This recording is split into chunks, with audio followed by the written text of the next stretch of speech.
Assalamualaikum warahmatullahi wabarakatuh. Hamdan wa syukran lillah, salatan wa salaman ala rasulillah. Puji dan syukur kita panjatkan kehadirat Allah subhanahu wa ta'ala. Salawat beserta salamnya semoga tercurahkan kepada Rasulullah sallallahu alaihi wasallam. Yang saya hormati Syekhi wa Syekhuna, Bapak pengampu, pengantar studi Islam. Yang saya banggakan rekan-rekan semua, mahasiswa, mahasiswi STAI Dr. KH EZ Muttaqin. Terlebih dahulu saya akan memperkenalkan anggota dari kelompok kami, yaitu kelompok 8, yang terdiri dari yang pertama Saudara Ilmi Zadah Faidullah, yang kedua Saudara Putra Raihan Nur Alam, dan yang ketiga saya sendiri Cecep Rifat Syarifuddin. Pada kesempatan yang berbahagia ini kami akan mempresentasikan tentang metodologi dakwah Islam. Pemateri yang pertama akan disampaikan oleh Saudara Ilmi Zadah Faidullah, kemudian diteruskan oleh Saudara Putra Raihan Nur Alam, dan yang terakhir akan disampaikan oleh saya sendiri Cecep Rifat Syarifuddin.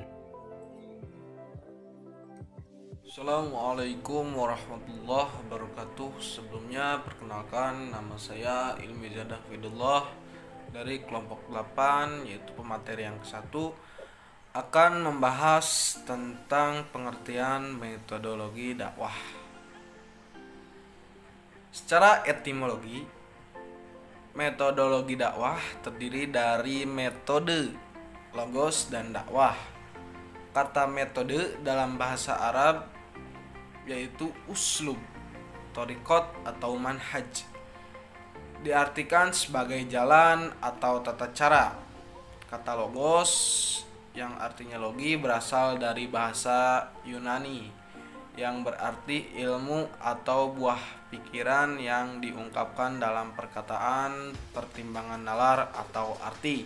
Sedangkan kata dakwah, da'a, mengandung arti mengajak, menyeru, memanggil. Maka dakwatan berarti ajakan atau seruan. Ada banyak sekali pendapat mengenai pengertian metodologi dakwah secara terminologi. Di antaranya yang ke-1, seni berdakwah. Jadi dakwah itu adalah seni atau cara rujukan yang mana seorang dai di jalan Allah akan kembali kepadanya untuk mewujudkan tujuan dakwahnya.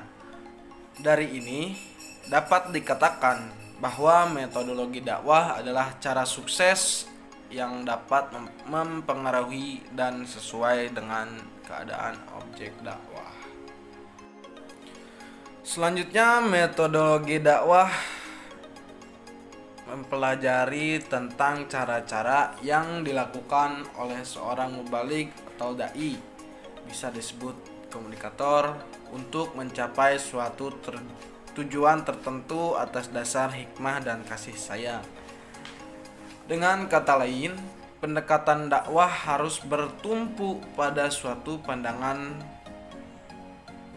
human oriented, yaitu menempatkan penghargaan yang mulia atas dari diri manusia.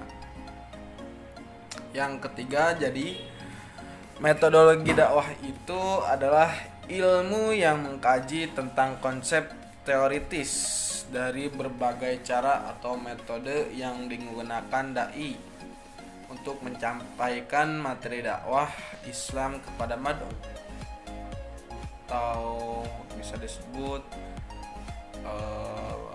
pendengar ya. Yang terakhir, metodologi dakwah mempelajari tentang berbagai macam metode dalam berdakwah untuk mencapai tujuan berdakwah. yang mana tujuan dakwah secara global adalah agar manusia yang didakwahi itu bisa mendapatkan keselamatan dan kebahagiaan di dunia maupun di akhirat.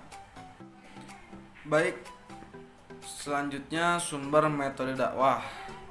Sumber pokok metode dakwah dapat diambil dari Al-Quran, Sunnah Rasul, sejarah hidup para sahabat, pendapat dan pandangan para ahli, serta pengalaman juru dakwah di saat melaksanakan dakwahnya. Mari kita kupas satu-satu dalam pembahasan ini. Yang ke satu yaitu Al-Quran. Dalam Al-Quran terdapat banyak ayat yang berhubungan dengan kisah para rasul dalam menghadapi umatnya. Begitu juga ayat-ayat yang ditujukan kepada Nabi Muhammad SAW dalam melancarkan dakwah Islamnya. Ayat-ayat tersebut menunjukkan metode dakwah yang harus dipahami dan dipelajari oleh setiap muslim, seperti juga memahami ajaran-ajaran agama yang lainnya. Karena Allah tidak akan menceritakan melainkan agar jadikan suri tauladan dan membantu dalam melaksanakan dakwah yang sesuai dengan metode yang dijelaskan dalam Al-Quran. Yang selanjutnya, yang kedua yaitu Sunnah Rasul. Dalam Sunnah Rasul banyak sekali yang ditemukan hadis yang berkaitan dengan dakwah serta metodenya dalam sejarah hidup dan perjuangannya, baik ketika masih berada di Mekah maupun sudah berhijrah ke Madinah. Semua ini memberikan contoh dalam metode dakwah, karena Rasulullah SAW telah melalui kondisi dan situasi yang mungkin sama dengan kondisi dan situasi yang dihadapi juru dakwah pada setiap masa dan tempat. Adapun karakteristik dakwah Rasul yang layak untuk dipedomani antara lain dengan cara memberikan peringatan menggembirakan, pemberian kasih dan sayang, dan sifat lemah lembut, memberikan kemudahan, tegas dan keras dalam hal halal dan haram, benar dan salah, ofensif dan aktif mengunjungi para mad'u. Selanjutnya yaitu sejarah hidup. Dalam sejarah hidup para sahabat cukuplah memberikan contoh yang berguna bagi juru dakwah, karena mereka adalah orang-orang yang lebih tahu tentang ajaran agama dan ahli dalam berdakwah, serta berbagai pengetahuan yang berguna dan bermanfaat bagi pengembangan dakwah Islam. Jadi sejarah hidup para sahabat ini dan serta para tabi'in ini cukup memberikan contoh yang berguna bagi juru dakwah, karena mereka adalah orang-orang yang lebih tahu tentang ajaran agama Islam. Yang keempat, sumber metode dakwah ini dapat diambil dari pendapat para ahli. Pendapat para ahli di sini adalah mufassir, muhadditsin, dan fuqaha. Fuqaha adalah orang yang ahli dalam menggali hukum Islam dari sumber-sumber atau dalil-dalil syariat Islam. Adapun mufassir adalah orang yang ahli dalam menafsirkan ayat-ayat tentang metode dakwah. Adapun muhaddisin adalah ahli hadis, yakni mereka yang ahli dan menekuni bidang kajian ilmu hadis untuk menggali berbagai hadis Nabi, terutama yang berkaitan dengan kegiatan dakwah Islam, termasuk di dalamnya tentang cara berdakwahnya Rasulullah SAW. Yang terakhir yaitu pengalaman para dai. Pengalaman juru dakwah merupakan kumpulan hasil interaksi dengan orang banyak, merupakan penerapan teori-teori yang dipahaminya dari sumber-sumber terdahulu. Setiap juru dakwah hendaklah mampu memanfaatkan pengalamannya dan pengalaman orang lain dalam mendapatkan berbagai metode dakwah. Cukup sekian dari saya, mungkin dapat dilanjut oleh pemateri yang kedua yaitu Kang Putra Raihan yang akan menggali lebih dalam lagi. Saya akan melanjutkan materi yang sudah disampaikan oleh teman saya, yaitu Kang Uli. Ruang lingkup metodologi dakwah. Seiring dengan perkembangan terminologi, maka ruang lingkup dakwah pun semakin berkembang. Dakwah secara umum telah dikelompokkan ke dalam 3 bentuk, yaitu dakwah secara lisan, melalui tulisan, dan dakwah melalui aksi sosial. Dakwah pembangunan dan dengan keteladanan atau lazim disebut dakwah bil hal. Ruang lingkup metodologi ini dibagi menjadi 3, yaitu dakwah bil lisan, dakwah bil kitabah, dan dakwah bil hal. Dakwah bil lisan. Dakwah bil lisan hampir bersinonim dengan tabligh secara umum dibagi kepada 2 macam. Yang pertama, dakwah secara langsung atau tanpa media, yaitu antara dai dan mad'u berhadapan wajah. Kedua, dakwah yang menggunakan media, yaitu antara dai dan dengan mad'u tidak saling berhadapan, dan model komunikasi seperti ini disebut dengan komunikasi sekunder. Dakwah bil kitabah. Dakwah Islam tidak hanya terbatas pada kegiatan dakwah bil lisan, akan tetapi dakwah melalui tulisan. Dakwah bil kitabah bukanlah bentuk dakwah yang baru muncul ke permukaan ketika pertama kali ditemukan mesin cetak, melainkan telah dilaksanakan oleh Rasulullah SAW 15 abad silam. Menurut catatan sejarah, pada tahun ke-6 Hijriah, Nabi Muhammad SAW mulai mengembangkan wilayah dakwahnya. Cara yang dilakukan antara lain dengan mengirim surat kepada para pemimpin dan raja-raja pada waktu itu, yang isinya Nabi mengajak mereka untuk memeluk Islam. Tidak kurang 8 buah surat dikirim Nabi kepada kepala negara dan raja-raja yang diantar langsung oleh 8 orang sahabat yang sangat bijak. Dakwah bil hal. Menurut H.S. Projokusumo dalam buku Abdullah bahwa Majelis Ulama Indonesia mulai mempopulerkan istilah dakwah bil hal pada masyarakat nasional tahun 1985. Kemudian tahun 1987 telah memasuki dakwah bil hal menjadi salah satu program dan rapat kerja nasional. Dan diketahui bahwa dalam perspektif MUI, tujuan dakwah bil hal antara lain untuk meningkatkan harkat dan martabat umat. Metodologi pengembangan ilmu dakwah. Analisis sistem dakwah. Sistem merupakan kumpulan unsur yang mungkin berupa benda atau perihal yang membentuk suatu unit yang satu sama lain saling berkaitan dan saling memengaruhi dalam mencapai tujuan. Sistem dakwah melibatkan beberapa unsur sebagai unsur utama maupun sebagai unsur pelengkap. Unsur-unsur itu terdiri dari yang pertama yaitu dai, pelaku dakwah. Yang kedua, mad'u, penerima dakwah. Yang ketiga, maddah, yaitu materi dakwah. Dan yang keempat, wasilah, media dakwah.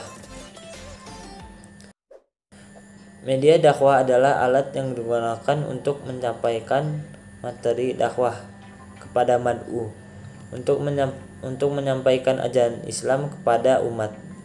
Dakwah dapat menggunakan berbagai wasilah. Adapun beberapa media dalam menyampaikan dakwah menurut Abdullah dalam bukunya Ilmu Dakwah adalah: yang pertama, media cetak. Semua jenis tulisan atau barang cetakan disebut media cetak. Media ini dapat menjadi media dakwah apabila mengandung pesan amar ma'ruf nahi mungkar atau pesan-pesan Islam. Media cetaknya dapat berupa surat, brosur atau buletin, dan surat kabar atau koran. Yang kedua, media audio. Media audio adalah media yang dapat didengar dan tidak dapat dilihat. Jenis yang termasuk media ini adalah radio atau tape recorder. Yang ketiga, media audio visual.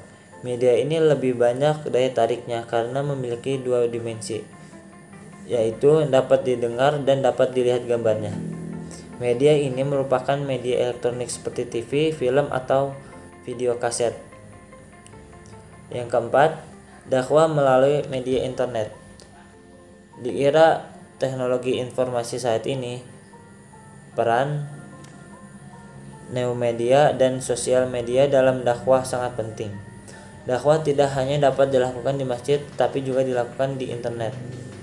Melalui dunia maya, fasilitas blog, email, mailing list, forum diskusi, dan Wikipedia, dan jejaring sosial lainnya, seperti Facebook, sangat penting untuk dimanfaatkan.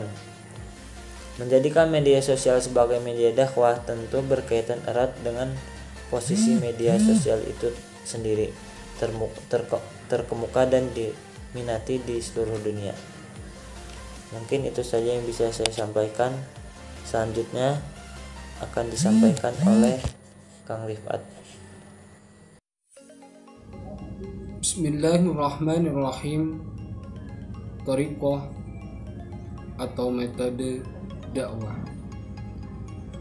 Metode dakwah adalah jalan atau cara yang dipakai juru dakwah untuk menyampaikan ajaran materi dakwah Islam. Dalam menyampaikan suatu pesan dakwah, metode sangat penting peranannya. Karena suatu pesan walaupun baik, tetapi disampaikan lewat metode yang tidak benar, maka pesan itu bisa saja ditolak oleh si penerima pesan. Adapun metode dakwah di dalam Al-Quran, yaitu dalam Quran surat An-Nahl ayat 125 yang berbunyi, A'udzu billahi minasy syaithanir rajim. Bismillahirrahmanirrahim. Ud'u ila sabili rabbika bil hikmati wal mau'izatil hasanah wajadilhum billati hiya ahsan inna rabbaka huwa a'lamu biman dhalla an sabilihi wa huwa a'lamu bil muhtadin. Shadaqallahul azim. Yang artinya, serulah manusia kepada jalan Tuhanmu dengan hikmah dan pelajaran yang baik, dan bantahlah mereka dengan cara yang baik. Sesungguhnya Tuhanmu, dialah yang lebih mengetahui tentang siapa yang tersesat dari jalannya, dan dialah yang lebih mengetahui orang-orang yang mendapat petunjuk. Dalam ayat ini, metode dakwah ada 3, yaitu 1. Bi'al-hilmah, yaitu berdakwah dengan memperhatikan situasi dan kondisi sasaran dakwah, dengan menitik beratkan pada kemampuan mereka, sehingga di dalam menjalankan ajaran-ajaran Islam selanjutnya mereka tidak lagi terpaksa atau keberatan. Yang kedua, mau'izatul hasanah, yaitu berdakwah dengan memberikan nasihat-nasihat atau menyampaikan ajaran-ajaran Islam dengan rasa kasih sayang, sehingga nasihat dan ajaran Islam yang disampaikan itu dapat menyentuh hati mereka. Ketiga, mujadalah billati i'asan, yaitu berdakwah dengan cara bertukar pikiran dan membantah dengan cara yang sebaik-baiknya, dengan tidak memberikan tekanan-tekanan yang memberatkan pada komunitas yang menjadi sasaran dakwah. Jadi, dalam perumusan dan pengembangan metode keilmuan dakwah dapat ditempuh dengan mengadakan analis unsur dakwah yang telah disebutkan di atas. Yang ke-1, metode historis. Metode historis dalam konteks pengembangan ilmu dakwah adalah melakukan pengkajian terhadap sejarah dakwah. Metode historis adalah pengkaji aplikasi dakwah pada masa lalu, yaitu dakwah pada masa Rasulullah Shallallahu Alaihi Wasallam.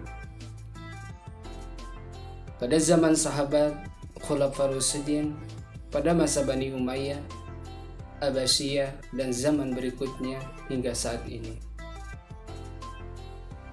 Harokah dakwah sepanjang sejarah dapat memberikan kontribusi pemikiran dakwah dalam bentuk yang lebih dinamistis untuk dijadikan rujukan dalam pengembangan dan pelaksanaan dakwah pada masa depan. Karena penggalan waktu masa lalu, masa kini, dan masa depan selalu saja dapat dihubungkan dan ditarik benang merah. Yang kedua, metode reflektif. Metode ini bertitik tolak dari pandangan dunia tauhid sebagai paradigma ke dalam prinsip epistemologi dakwah. Kegiatan refleksi ini sekaligus merupakan proses verifikasi atas prinsip-prinsip serta konsep-konsep dasar dakwah, yaitu apakah dakwah telah benar-benar merupakan upaya penampakan wahyu Tuhan di permukaan bumi.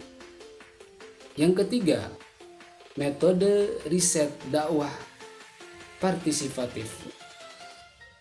Objek kajian dakwah tidak hanya memiliki sifat masa lalu, tetapi juga bahkan lebih banyak bersifat kekinian dan masa akan datang. Karena itu, dakwah merupakan fenomena aktual yang berinteraksi dengan aneka ragam sistem kemasyarakatan, ilmu, dan teknologi. Setiap masalah dakwah tidak bisa dikaji secara parsial atau terpisah dan dinetralisir kajiannya dengan aspek masalah lainnya. Hal ini karena masalah dakwah bersifat multidimensi dan selalu bersentuhan dengan aneka realitas. Yang keempat, riset kecenderungan gerakan dakwah. Dalam metode ini, setelah melakukan generalisasi atas fakta atau peta dakwah masa lalu dan saat sekarang, serta melakukan kritik terhadap teori-teori dakwah yang ada, maka peneliti dakwah menyusun analisis kecenderungan masalah, sistem, metode, pola pengorganisasian, dan pengelolaan dakwah yang terjadi pada masa lalu, kini, dan kemungkinan masa yang akan datang. Dengan riset ini, kegiatan dakwah akan dapat tampil memadu perjalanan umat dalam pentas global dan selalu dapat memberikan solusi dan melakukan antisipasi yang lebih dini terhadap problem-problem umat. Kelima, metode pengembangan ilmu dakwah yang diuraikan di atas dapat diterapkan serta terpisah atau bekerja masing-masing dan dapat juga dengan cara penggabungan. Selain itu, untuk masa depan perlu dipikirkan dan dirumuskan metode baru, baik berdasarkan pendekatan deduktif yang digali dari Al-Quran, As-Sunnah, maupun berdasarkan pengalaman gerakan dakwah selama ini atau pendekatan induktif empiris. Demikian materi-materi yang bisa kami sampaikan, kurang lebihnya mohon dimaafkan. Saya tutup dengan mengucapkan Allahul muwaffiq ila aqwamit thoriq. Wassalamualaikum warahmatullahi wabarakatuh.